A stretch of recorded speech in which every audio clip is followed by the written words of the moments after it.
And there was no reason this war would have never happened if I was president. So it's a very sad thing. Thank you all very much.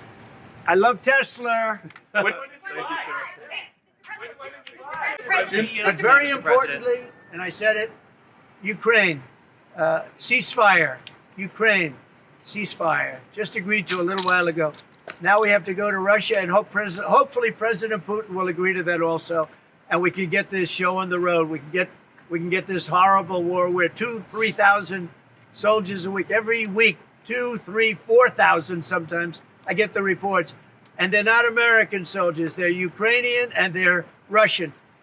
But people are being killed outside of that. People are being killed in the cities as things explode throughout the cities.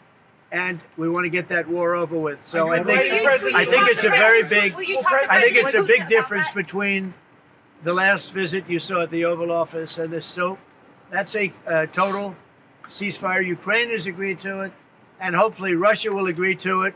We're going to meet with them later on today and tomorrow, and hopefully we'll be able to wipe out a deal. But I think the ceasefire is very important. If we can get Russia to do it, that'll be great. If we can't, we just keep going on, and people are going to get killed. Lots of people. Is Zelensky invited back to the White House?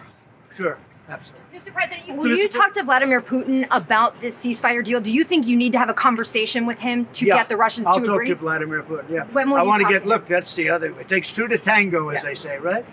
So hopefully he'll also agree, and I really think that would be 75% of the way. The rest is getting it documented and, negotiating land positions, etc. So you'll talk to him this week about the deal? So, yeah. So and then when do you have anticipate the meeting him in ceasefire person? in place on the Ukrainian side. How close do you think then you are to a total ceasefire with Well, I hope it'll be over the next few days. I'd like to see. I know we have a big meeting with Russia tomorrow, and some great conversations hopefully will ensue. The people have done a great job. Marco Rubio's been great. Steve Witkoff's been great. Michael Waltz. Every one of them. They've really stepped up. They are into it. They want to see two things. By far, number one is death of people that aren't citizens of our country, but they're people, just like you. They're people, and we want to stop. And we also don't want to give billions and hundreds of billions of dollars away. We're in there for $350 billion. And there was no reason this war would have never happened if I was president. So it's a very sad thing. Thank you all very much. I love Tesla. Thank you, sir.